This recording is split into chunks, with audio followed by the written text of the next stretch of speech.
आप सभी दर्शक को मेरा सादर अभिवादन एवं नमस्कार। आज हम आपसे बात करेंगे फूल और पंच तत्व की। विश्व में कोई भी ऐसी चीज नहीं है जिसका संबंध पंच तत्व से नहीं है। फूलों का कैसे संबंध पंच तत्व से है, इसके बारे में मैं आपको जानकारी दूंगी। सबसे पहले विद्या की देवी सरस्वती, माता पिता गुरु, नवग्रह की चरण वंदना तथा उनके लिए पुष्पांजलि समर्पित। आप सबको मालूम है कि जितने भी प्रकार के फूल होते हैं, फल होते हैं, अन्न होते हैं, ये सब कहाँ से प्राप्त होते हैं। और सुगंध की जहाँ पे बात है, बिनु मही गंध की पावई कोई, तुलसीदास जी ने रामचरितमानस में लिखा है कि पृथ्वी के बिना कोई भी सुगंध नहीं होता। तो पृथ्वी से क्या संबंध है इसका? जितने भी पेड़ पौधे फूल फल हैं सब पृथ्वी पर ही तो उगते हैं। तो अब हम पंचतत्व की बात कर रहे हैं। तो पृथ्वी का संबंध हमारा किस, जो चितजल पावक गगन समीरा, पंच रचित यह अधम शरीरा, यही पंचतत्व सब में ही प्राप्त होते हैं। तो धरती और जो सूर्य है उससे फोटोसिंथेसिस अर्थात प्रकाश का संश्लेषण होता है, जिससे कि पेड़ पौधे अपना भोजन प्राप्त करते हैं, ऑक्सीजन हमें देते हैं, कार्बन डाइऑक्साइड लेते हैं और दिन में ऑक्सीजन हमेशा प्रसारित करते रहते हैं। शुक्र और चंद्रमा ये दोनों जो जल की राशियां हैं, ये रस के रूप में फूल में विद्यमान हैं। और सूर्य और मंगल, जैसा मैंने आपको पहले ही बताया, ये अग्नि तत्व हैं जो कि प्राण देते हैं। इसके साथ ही जो जीवा अर्थात बृहस्पति जो कि आकाश तत्व है, वो इनमें जीव को स्थापित करता है।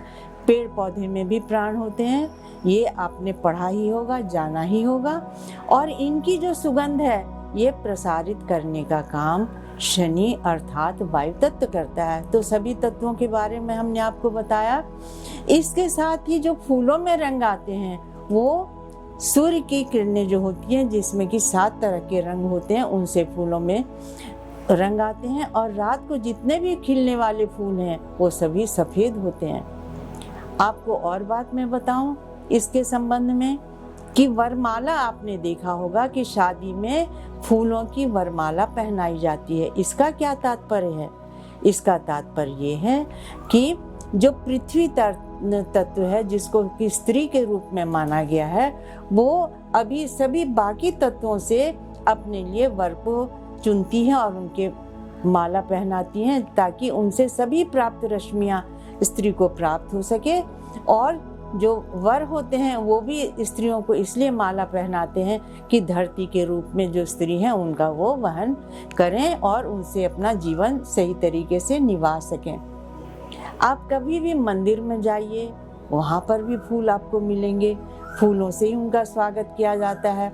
इसके साथ ही कभी मज़ार पे जाएं, कभी कब्र पे जाएं, कभी सिमेट्री में जाएं, जहाँ भी आप जाते हैं वहाँ पर फूलों को दिया जाता है। इसका अर्थ क्या है कि जो पंच तत्व हमारे शरीर में हैं वो सभी हम उन तत्वों को हम समर्पित कर रहे हैं अपने पितरों को, अपने ईश्वर को, और उससे जो है हमें जो एनर्जी मिलती है वो हम उनको समर्पित कर रहे हैं।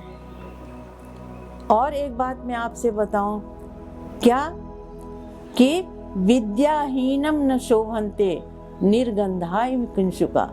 जो किंशुक पलाश का फूल होता है वो नहीं चढ़ता ईश्वर को। क्यों? क्योंकि उसमें पृथ्वी तत्व नहीं है अर्थात सुगंध नहीं है।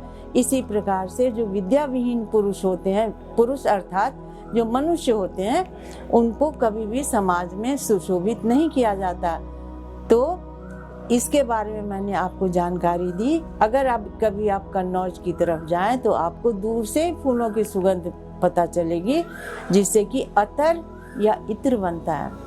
कभी अगर आप मॉल में जाते हैं तो वहाँ सबसे पहले आप देखेंगे कि परफ्यूम ही सजावट की जाती है ताकि आपका मन प्रसन्न हो जाए। लेकिन इसके बारे में मैं आपको फिर जानकारी दूंगी। परफ्यूम जो है वो कृत्रिम रूप से बनता है, शुक्र के प्रभाव का होता है, जबकि हमारे यहाँ के जो फूल होते हैं, हमारे यहाँ के जो अत्तर होते हैं, हमारे यहाँ के जो इत्र होते हैं, वो पंच तत्व से बने हुए होते हैं। आप सब इस कार्यक्रम को देख रहे हैं, इसके लिए बहुत धन्यवाद।